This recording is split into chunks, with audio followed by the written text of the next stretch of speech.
Welcome, everyone. I'm Tracy Fitzpatrick, and I'll be your moderator today. Thank you so much for joining us here at Netcom Learning, a market leader in promoting lifelong learning, training, and talent development solutions. We are very excited to host today's event, Key Concepts for Securing Cloud Applications in 2023. And presenting today's topic is Tom Updegrove. Excelling in the field of security technology and tools, Tom is an information security expert with over 35 years of experience. He has extensive experience in computer network security, firewalls, switches, IDS, VPNs, remote access, disaster recovery, and backup planning.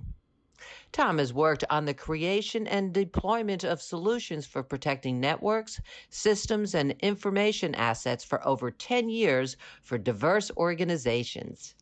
He also has a strong knowledge of virtual computing, especially virtual training environments for practical ethical hacking.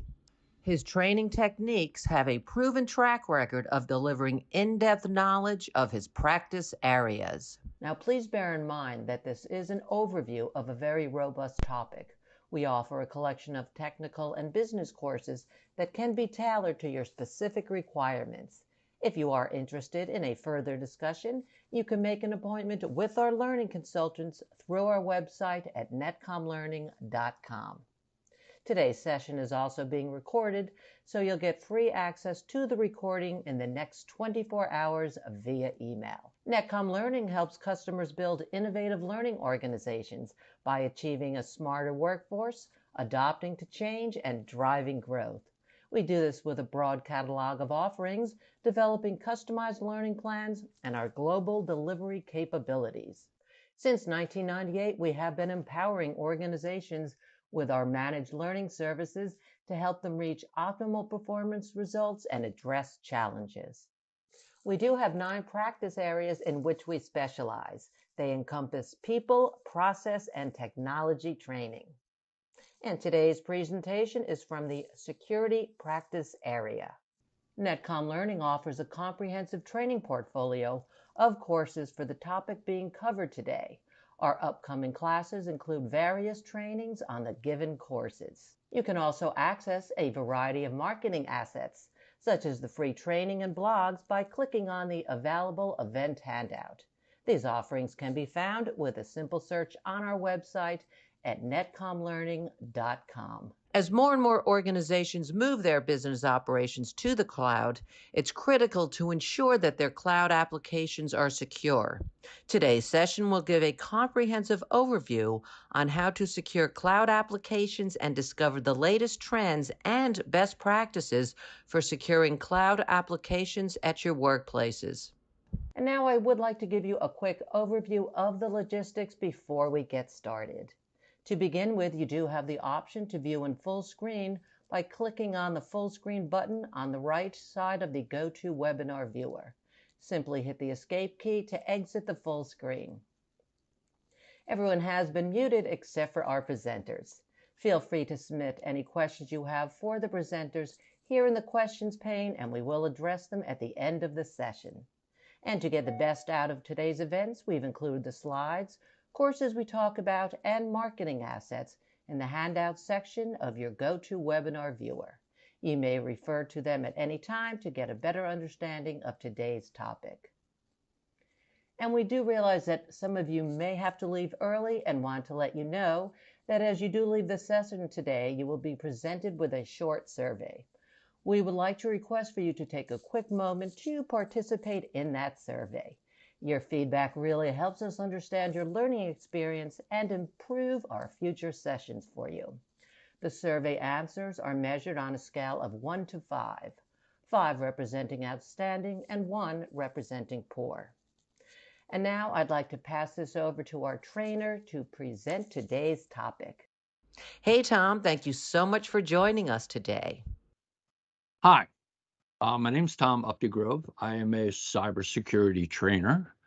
My specialties are actually ethical hacking, network defense, network defender, as well as penetration testing.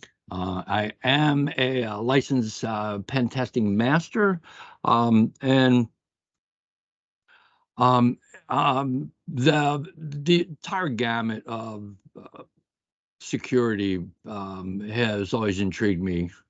So, but I tend to specialize in those areas.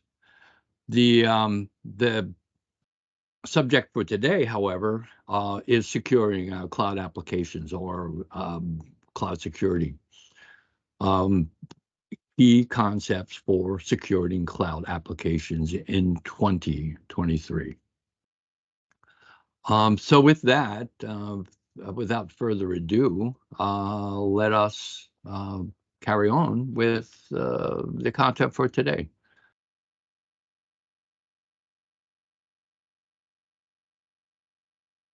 So the agenda for today would be to get a better understanding of what cloud security is um, and why we need it. Why is it important? There are some important concepts that make cloud security different from network security or application security, and so on. But we would like to take a little time and just kind of pick out those important concepts so we have a better understanding of what it's about. And as well, what are the challenges of cloud security? What are the difficult parts? Why cloud security, has to be looked at, from that aspect rather than just securing um, your computer. And what would be the best practices? Why? How can we do that? We'll take a little look actually in there as to what some of the vulnerabilities are in cloud security. And that way we come up with a better idea of what the best practices are. So for uh, a definition, I put right here in the slide. I'm sure you can read it, but cloud security, the discipline of cybersecurity that focuses on protecting cloud systems and data from internal and external threats, um, including the best practices, policies, technologies that help companies prevent unauthorized access and data leaks. When developing a cloud security strategy, companies have to take into account the different types of cloud computing environments. As we kind of venture along here, we'll see what some of these environments are. Yeah. Um, Not in every case, but in most cases, um, cloud computing is virtual computing. It's somewhere in a data center. You're going to have the hardware. But with virtual computing, we can layer virtual operating systems on top of the hardware so that having, say, one server with enough memory, I could have half a dozen servers operating on that one box. So that allows us much more flexibility and elasticity in our computing. Um, However, at the same time, it does bring up some security issues in cloud computing and in virtual computing. The box on the right, the two types of hypervisors, we could probably spend a day just talking about virtual computing alone, but you have to be aware that virtual computing is a big part of cloud computing. And that we have different hypervisors. Sometimes the hypervisor is a layer, an abstraction layer between the hardware and the software. Depending upon the type of virtual computing that we're doing, we can build it completely in software. We can have a hypervisor layer, something like uh, uh, Microsoft. Yeah, every operating system has some version of the virtual computing system, but know that it's a big part of it. what's interesting is that now we're virtualizing everything.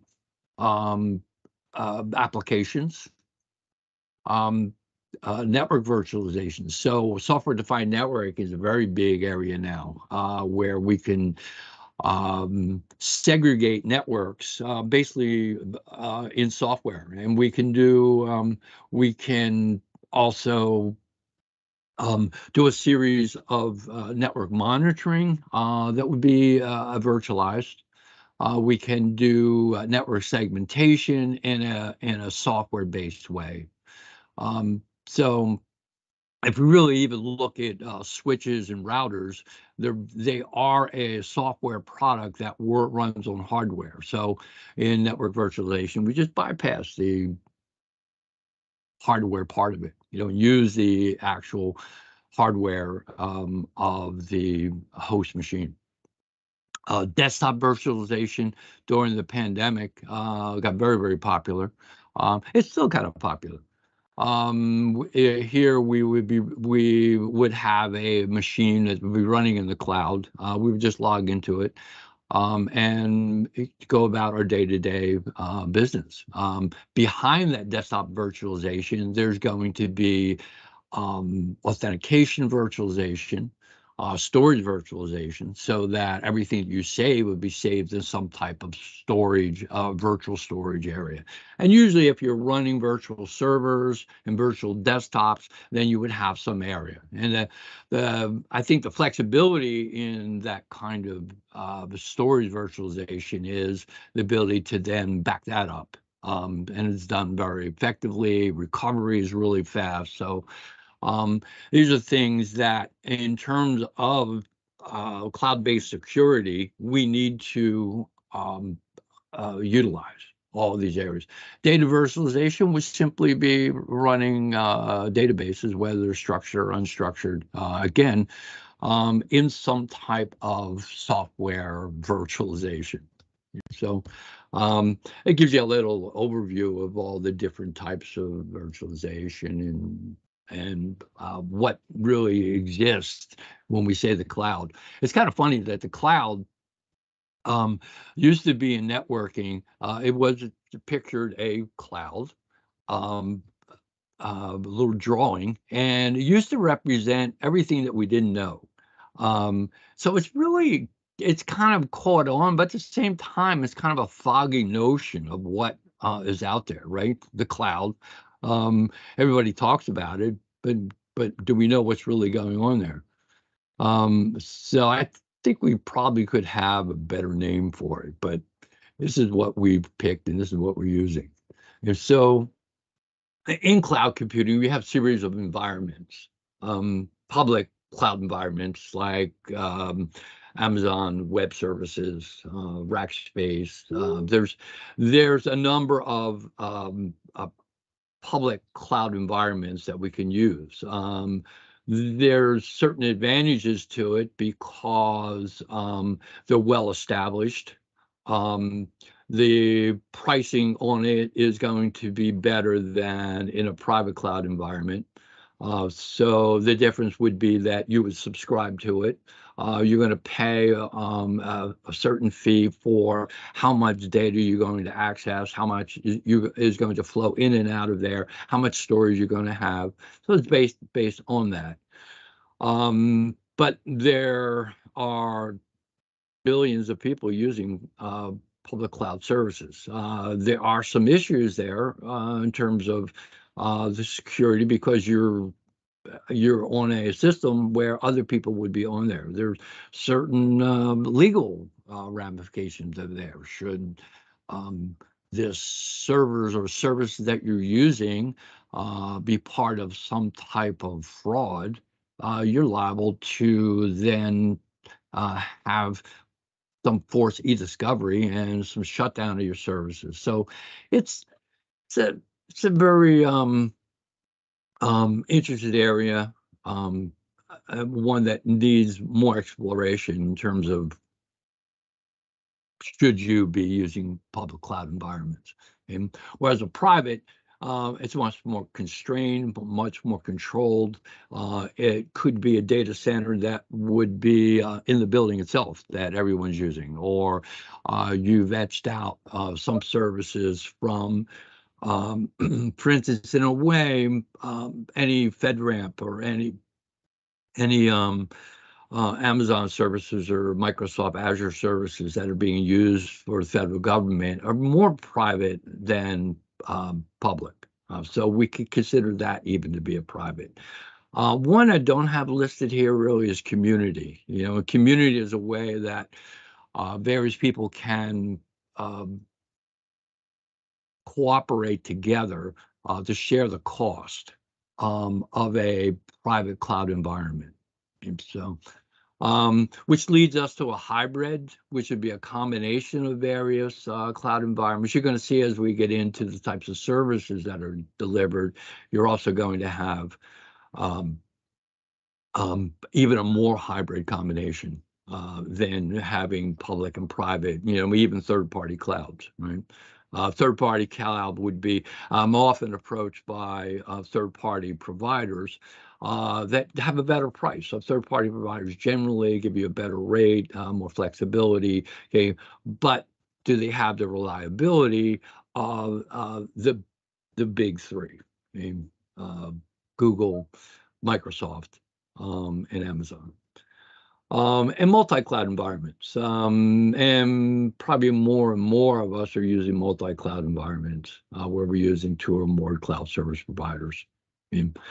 Certainly, one advantage of using multi-cloud would be if you had, say, a failover to another provider in the event that, say, Amazon Web Services went dark, then you would be able to pick up and operate from your failover system.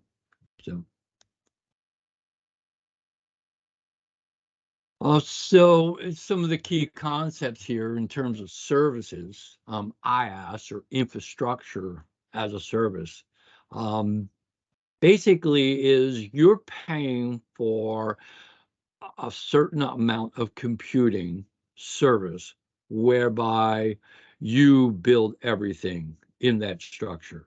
You would create your servers, you would create your networking, you would create uh, your input and export, or your ingress and egress to that infrastructure. And you'll be using some type of virtual private networking to do that. It would have a virtual private network right into your local LAN, so then it would appear to be one consistent network. But even within the infrastructure of service, we can apply software-defined networking so that we can start to segregate different sections from each other and only allow certain authentication from certain parties to that. Infrastructure as a service has the most flexibility, but it also has the most issues in terms of security, because security in cloud computing is a shared responsibility between the provider and you as the user. So we'll see a little diagram as we go on here, but certainly the biggest. Not something that everybody uses, though. We'll see probably who has the most. Where platforms of a service a little different. To give you an example, I had a customer who had a database, had a Windows server where they built a service, a web service that they had people who had heating, ventilation, air conditioning systems. They had a checklist for potential Legionnaire's disease, so a way they could check the quality of the water there. And they wanted to make it a stronger cloud-based system. So we moved them into the government section, the FedRAMP section of Microsoft Azure, which is kind of like a private cloud. Right? It has a higher restriction and more more security to it.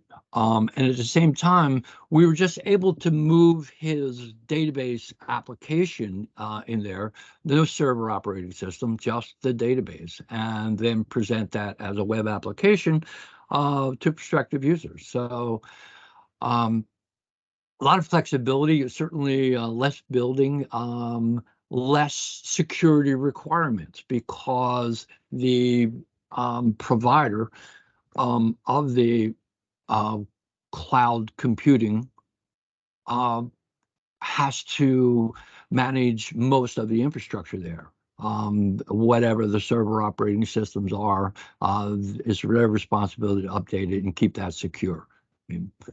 But here are some of the different Azure for sure. Salesforce, Salesforce is more of a SaaS. There's some, with an API, you could probably get an actual platform as a service, but Cloud Foundry from VMware. Azure is probably the most well-known. And then Google's App Engine. Okay.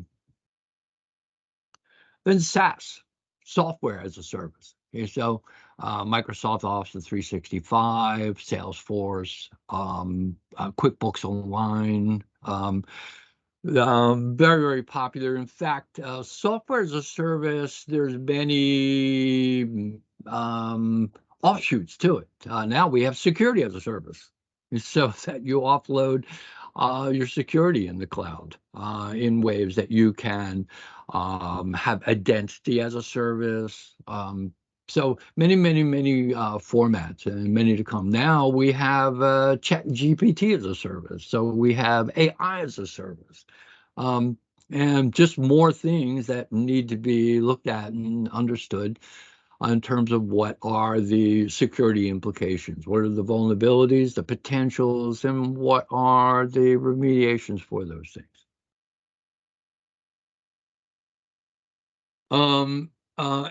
Now, not only that is identity and access management a potential service, software as a service, but it is also something that needs to be firmly entrenched in our application because we're opening ourselves up. Naturally, you're running a I don't know, small company, you've got 100 users, you've got half a dozen servers, and you have a firm, say you had a Microsoft Active Directory operating behind that.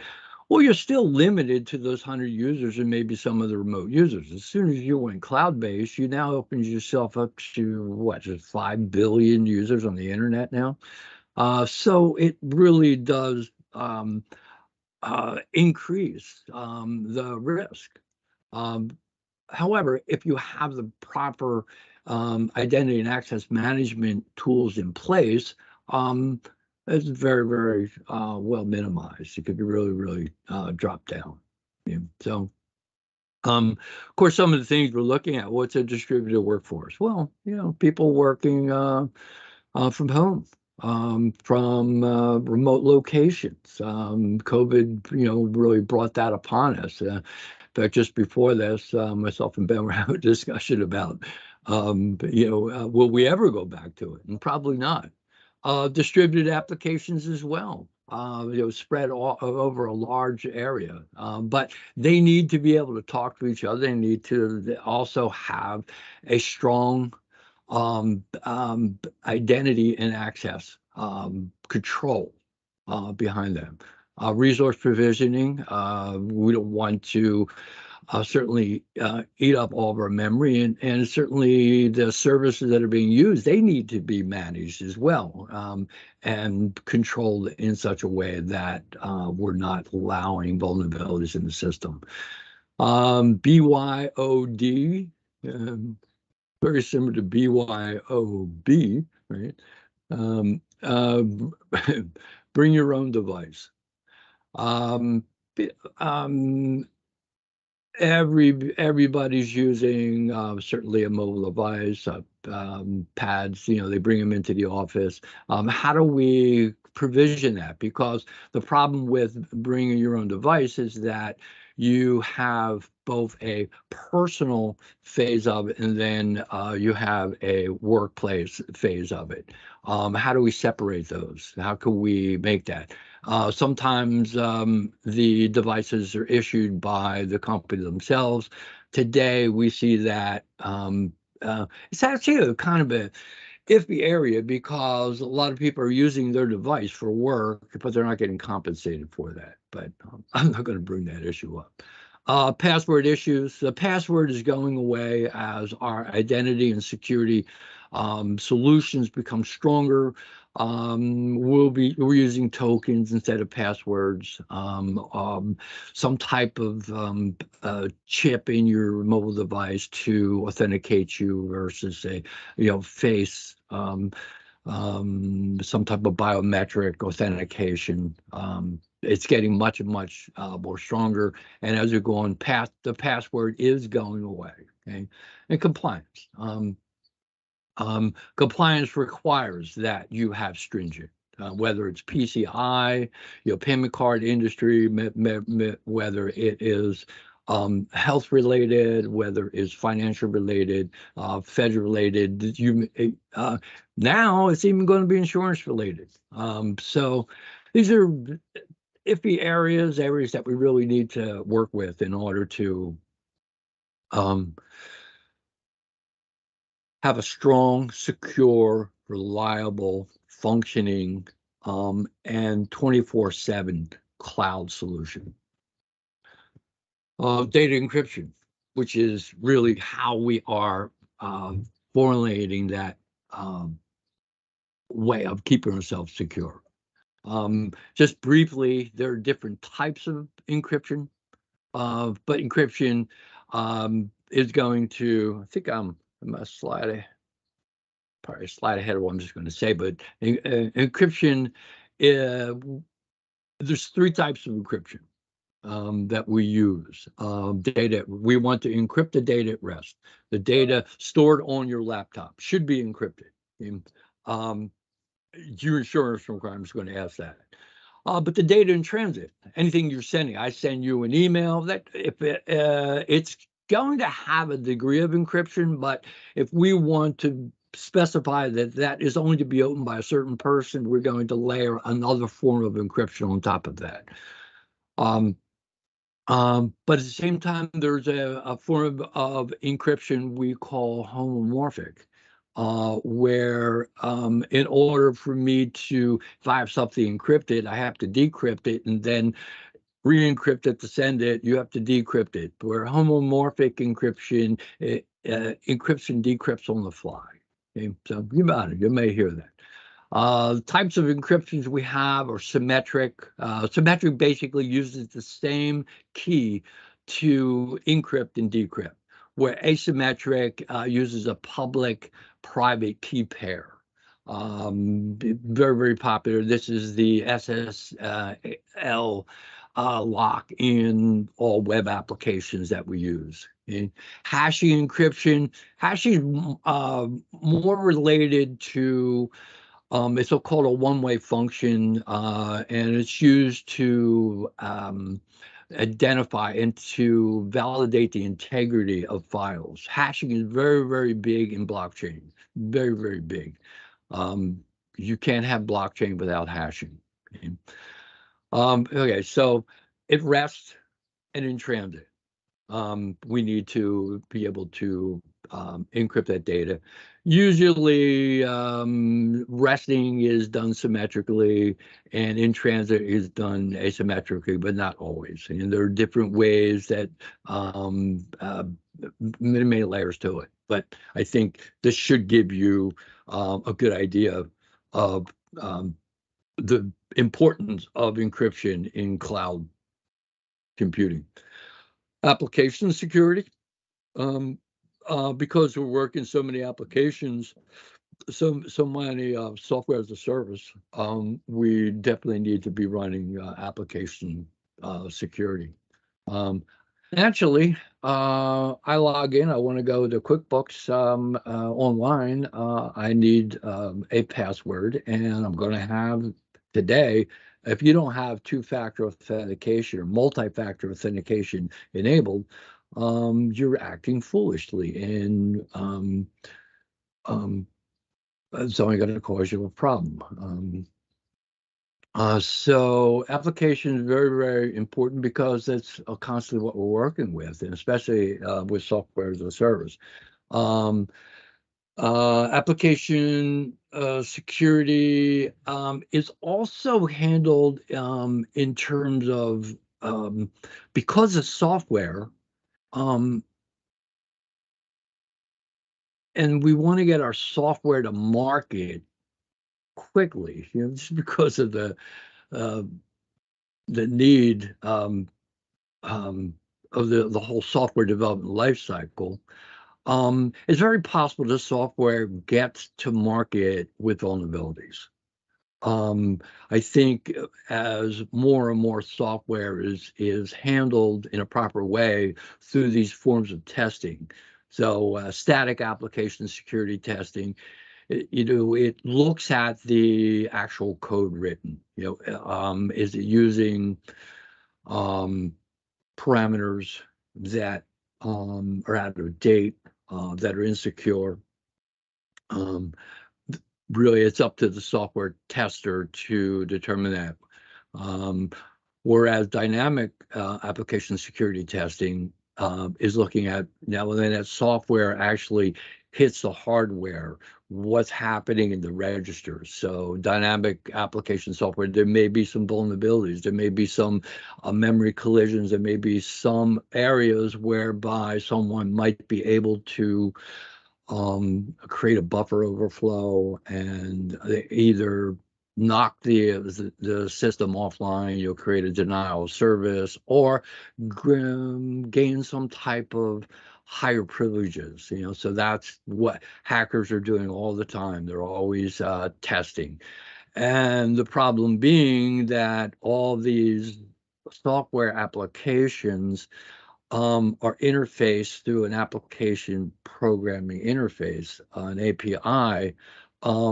There's a big area of look today. Where are the vulnerabilities? How can we leverage those vulnerabilities? And software composition analysis is a much more sophisticated way of analyzing, but it's using automated technology to do that. But these are important areas, and important aspects of our application security. Um, Infrastructure security. Let's say you had a private cloud service. The door's locked. There's hardware there. Could somebody get to it? That would just be one layer, on the host layer. But we need to look at it from end to end, in terms of what our responsibilities are, what the providers' responsibilities are, and make sure that we're covering those resources. So it depends really. This would be, infrastructure security would be stronger if you're using infrastructure as a service. Um, but again, um, you need to really evaluate what your level of responsibility and security is. Um, so how is security breached?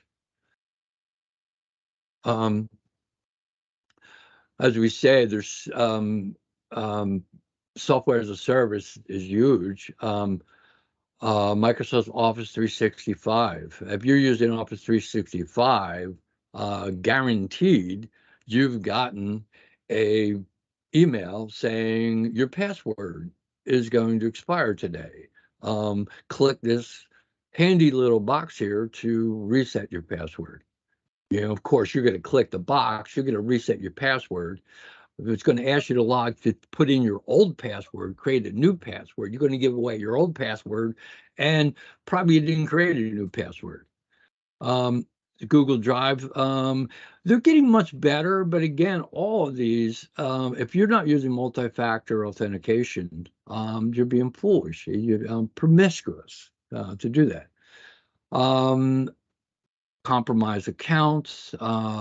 Sometimes I find silly little things like um, uh, we're using Azure for some type of computing services. We're using Office 365. I'm just picking on Microsoft because most of my customers do use Microsoft. So I see these things happen. So they're using Office 365. And they're phished for some access to it. Maybe they're an administrator. I've seen this happen. So they have administrative rights in Microsoft's Azure Active Directory. Before long, a threat agent is creating new domains in that container, in that domain for that company, creating new domains, then creating new email addresses, and then just sprawling out, and then certainly using those to send out spam to infect other people, and all at no cost to them. Okay, all on your bank account, and so. But sometimes the accounts are compromised. Someone might be using um, um, say a Chrome web browser, but they have their um, personal user account that they're logged into, and they sync that account, and they're saving all of their corporate passwords in their personal Google password saving. So now they give away their username and password to their personal account. They just gave away all the usernames and passwords to all their corporate software as a service. So it can be really, really bad. So that's why identity and access control is so important. Yeah, there are hardware and software vulnerabilities. There's vulnerabilities in the hardware itself. Less today than ever, but every now and then we find that there's an issue with the processor. Or we might find that it's found. I would say today, if you just go to CERT, you'll see 20 or 30 vulnerabilities were discovered this morning.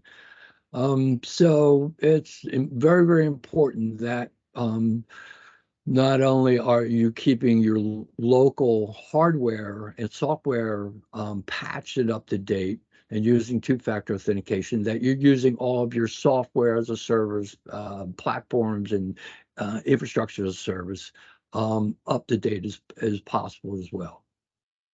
And there's certainly internal threats. Sometimes people create virtual servers or virtual machines and then orphan them. They're out there. There's no controls on them. We constantly see that there are databases that have no encryption, clear text data in those databases that the threat agents are just perusing. They're scanning through cloud service providers to find access to these databases and these servers that hold valuable information.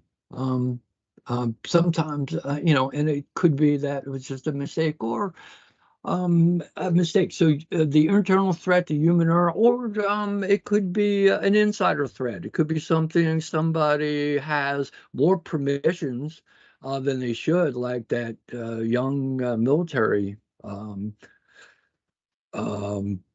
soldier who,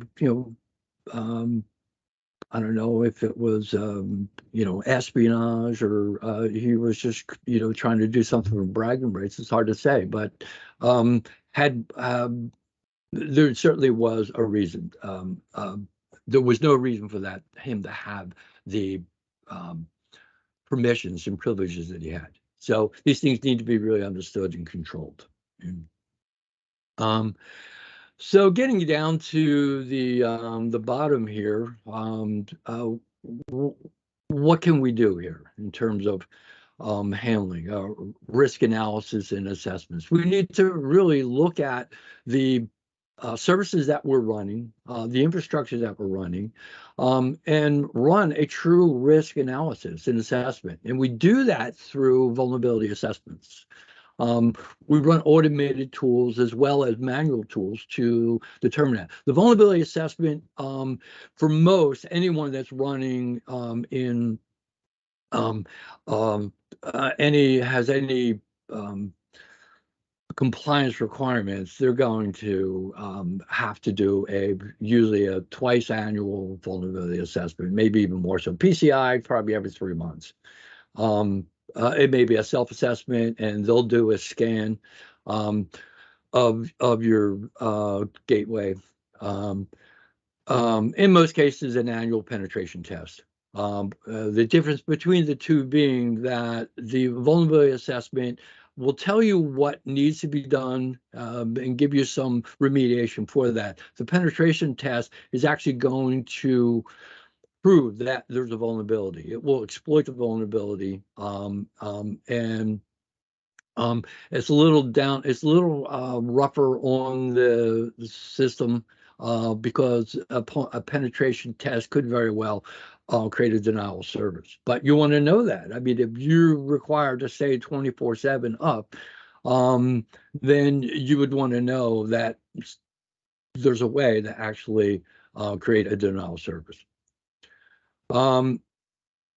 Use a reputable cloud service provider. So this is, you really need to vet them. And what type of encryption are they using? So it's the cheapest is not always the best. Typically, I tend to stick with Amazon Web Services and Microsoft Azure. I don't think that the cost differentiation for the customers that I deal with make that much of a difference. If it tended to be millions of dollars, be another story. But that's something in your not really in your cost analysis. Are you willing to assume some risk that you may have some downtime? And so, but again, encryption, access control, data backup capabilities, really your disaster recovery, these are all things that need to be just as well in cloud services as they are. It's done easier in cloud services. It is additional cost in cloud services, but it's the price of doing business in cloud services. And rigorous access controls, strong passwords. They should be at least 8 characters, if not longer. You know that a 7-character or 5-character password, lowercase, it's cracked in a couple minutes. If you went 7 characters, upper lowercase, 10 minutes, if it existed in a dictionary. So passwords are very, very easily cracked. Longer passwords certainly take longer, using upper and lower case, non-alphanumeric characters. Okay, but you need multi-factor authentication today. There's no doubt about it. Even multi-factor authentication is getting compromised. These are ways it's done. So we need, even in some systems, role-based access control, more or less, if you don't need administrative access. Okay, in the cases with Office 365, I just realized that people were not really did understand the responsibility they had with that. So as their virtual admin, I just don't give that out unless I understand and they understand the responsibility that carries. Okay. Regularly monitoring and logging cloud activity. This is really used. We use syslog and SIM, or system event management. So we need to understand the information that's flowing through that system, and we need to create alerts, and we need to be able to go back to that in the event there is some type of incident. Okay? So very, very important that you can do that. And today we have some great, and really SIM as a service as well. It's another form of cloud use. And if you're working in the cloud, I would use a cloud-based SIM. Syslog can grab all the local stuff and still offload it. Because if the system gets hacked or compromised, then at least you have some trail of experience. Okay. So, gang, with that in mind, I'm sure that we probably have some questions, but that is really it for my presentation. So, look, it's been a pleasure presenting this material to everyone. I hope it was informative to you. If you have any further questions here, so we only briefly touched on each of the subjects. Each of those subjects we could spend a day on easily. Such as identity and access management. That's a big area that you could take simply easily a 3-day course on. But send just send some questions into Netcom, and I'd be happy to answer them. Okay. So again, thank you for your attendance. Thank you, Tom. That was most informative. I know everyone is looking forward to the Q&A session, so go ahead and start putting your questions into the questions panel. And while you do that, and now I'd like to give the presentation rights to Jobby, our VP for Vendor Operations, to introduce our promotions and webinar-related courses. All right, thank you. Thank you once again. My name is Jobby Verghese. I'm the Director for Vendor and Products at Netcom, and I'm pleased to speak to all of you and tell you a few more things about Netcom Learning. And once again, on behalf of Netcom, we welcome you all for this event. I'm not going to take too much of your time. Briefly, I want to show what are the other benefits which Netcom offers to you as a technology learner. And we would like to quickly take you through our journey of how Netcom has reached this stage where we are and what sort of numbers do we have. So we started in 1998. This was started by our CEO, Mr. Russell Sarder. At this point, we have a lot of awards which we have won. The notable among them is Microsoft's #1 training partner of the year. And if you look at most of the organizations we have serviced, especially the Fortune 1000, more than 80% of them we have serviced. We have served US military bases, all of them, in fact, more than 100 of them and counting. And then, our portfolio has got about 3,000 plus certified instructors. So at this point, as we speak, we have trained more than 175,000 professionals in IT and related fields as well. Most of our customers do like us. So, we've been recommended by 96% of our customers.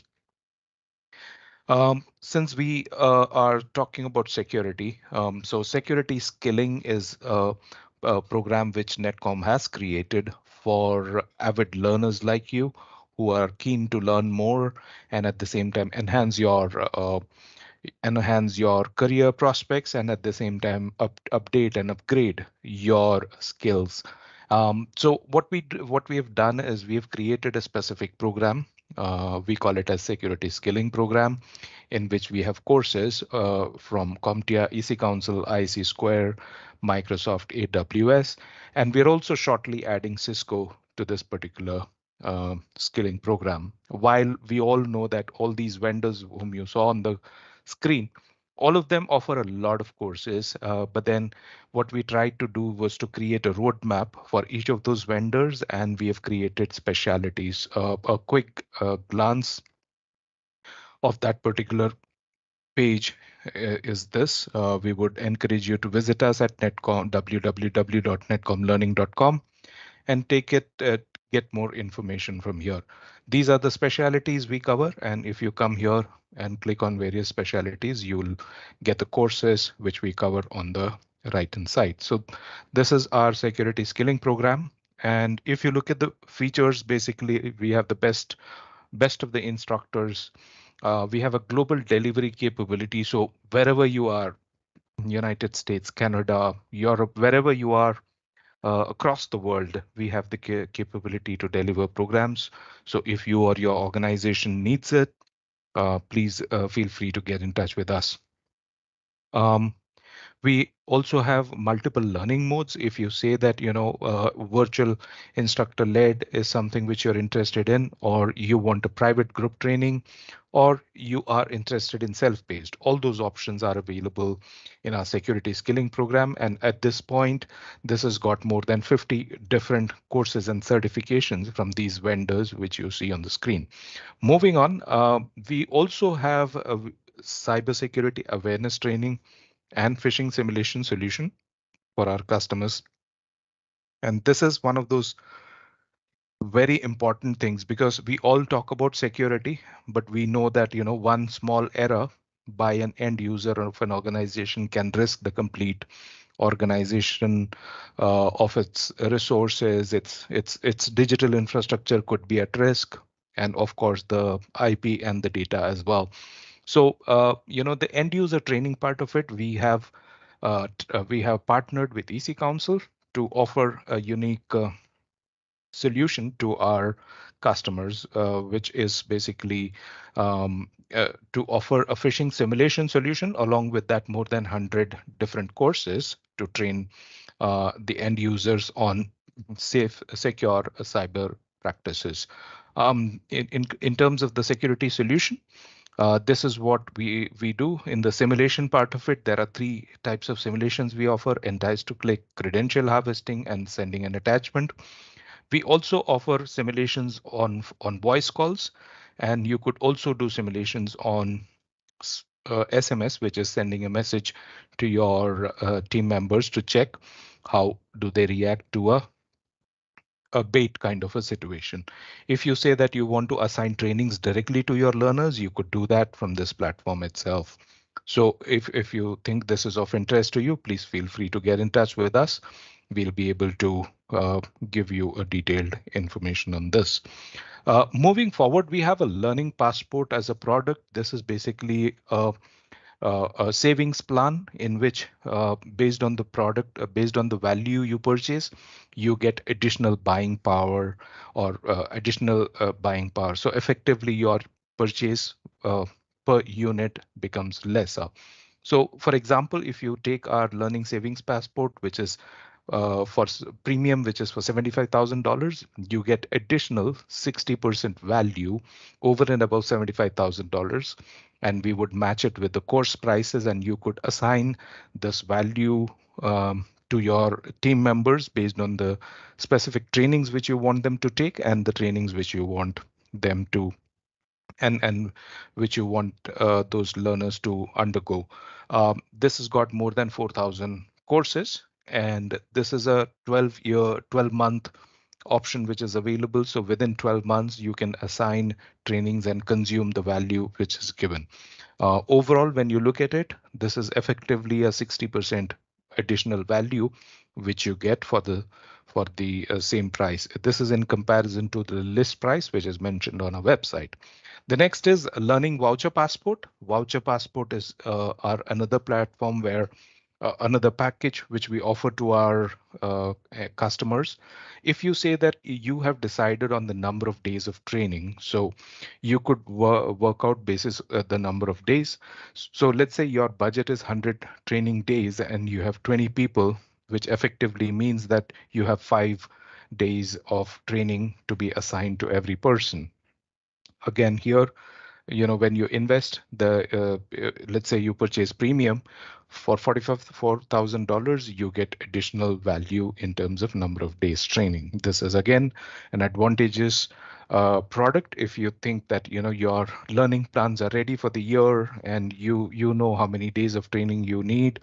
And this could be definitely beneficial in comparison to the standard prices which are there on our website.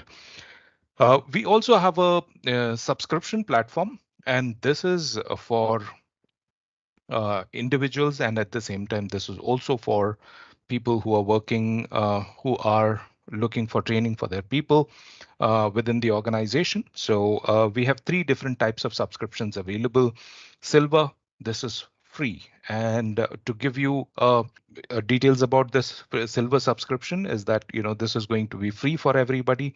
So please do visit www.netcomlearning.com, and you will definitely get this access to the free subscription.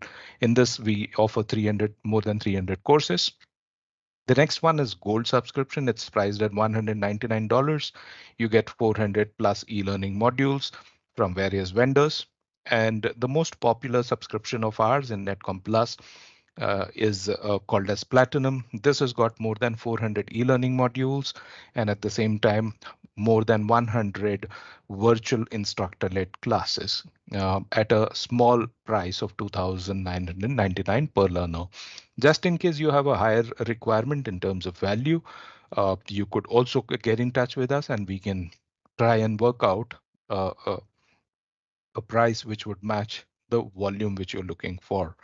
And this is our latest offering, and we would encourage you to visit us and get more details about it. We have some more resources on our website, courses and certifications. Obviously, that we have more than 4,000 courses and certifications. So please do visit our website. You'll get detailed information about the courses, the trainings, the certifications, the exams, and so on. We do run virtual events, the one which you're listening to, similar to that. We also run masterclasses at no cost to you. So please do visit our website and go to the event section. You would definitely find a lot of those options which are available there, or which could be of your interest. You could register for them and attend it. Some of the previous events, we do have recordings as well, which you can access at no cost to you. We do have blogs written by industry experts on various topics. If you, since you are a learner and you want to be updated, you want to keep yourself updated on various things, the latest topics in blogs would be available. We already spoke about the savings programs and promotions. Last but not the least, we are on LinkedIn, Instagram, YouTube, and Twitter. We constantly give updates of our offerings and promotions on these platforms. We would encourage you to visit us on these platforms as well, and subscribe to us so that we are able to give you the related information. That's all from my side. Thank you all once again for attending this event, and we look forward to seeing you in another one. Thanks so much for guiding us through that information, Jobby. And now we're going to go ahead and jump right into our question and answer session. If you haven't yet, it's not too late to pop your questions into the question panel. And as we start our Q&A sessions, we're also going to launch a quick poll that we want to invite you to participate in. Doing so helps us to know how we can better serve you by telling us who might be interested in more information or in taking some additional training. In addition, we have a lot more informative webinars coming up, so please go to netcomlearning.com/webinars in order to register.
Our first question for the day is, who has access to the encryption keys for your cloud storage data?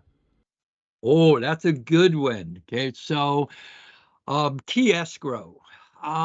If the You should have access to the cloud access to the keys.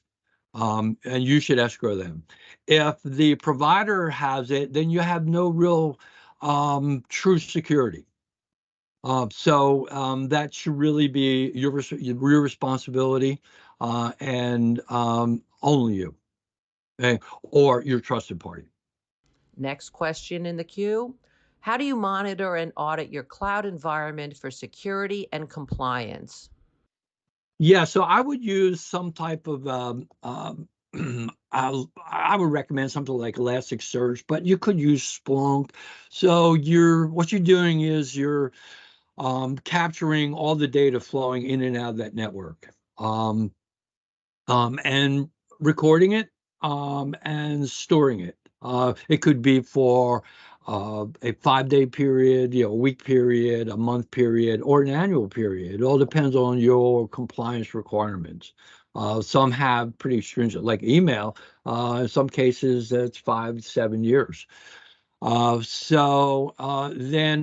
you would be able to then set alerts for perhaps if you had contacted a IP address that's on a known blacklist of bot handlers and bot servers. Bots being a malicious network that contains millions of machines that are compromised, into a robotic army. And so, yes, so syslocking as well, and offloading that, to um, a secure site that only you and your trusted parties have access to. Let's take another question. How do you address the cyber skills shortage in your cloud security strategy? Yeah, well, through the fine training that Netcom Learning provides, by getting everyone out there. I mean, there's a huge shortage at this point. So, and there are a lot of opportunities in the security field. There's some great programs out there. I named the ones that I teach, Certified Network Defender for your blue teaming, right? Certified Ethical Hacker for your red teaming. Yeah. So the blue teamers will try to develop greater defensive skills, looking for what happens, how do people compromise systems, whereas the red teamers are looking at, they will actually develop skill sets at hacking systems so that they can create a system that is protected from anything that's out there. Um, uh, you have training in forensics. So there's a huge area today. It's so broad. I mean, today blockchain is getting so huge. AI, everybody needs an AI officer on team now because of that. So there's so many areas in there. Training, and more training. They're the three big words. And we have time for one more question. How do you protect your cloud data from unauthorized access, modification, or deletion? Yes, through a solid uh, IAM or um, um, um, through a solid access management program that's using multi-factor authentication. Just refer back to the first slide, as we got into this. Once again, I want to remind you that as you leave the session today, you will be presented with a short survey. We would like to request for you to help us by taking a quick moment to participate in that survey. Your feedback really helps us understand your learning experience as we are constantly looking at how we can improve our future sessions. The survey answers are measured on a scale of 1 to 5. 5 representing outstanding, and 1 representing poor. We want to thank all of you for joining us today, and if you do come up with any additional questions, feel free to send them to webinar@netcomlearning.com at any time. We hope that you found today's webinar informative, and we look forward to seeing you back here with us soon. Feel free to tell your friends and colleagues about our webinars and other courses. Have a great day, everyone.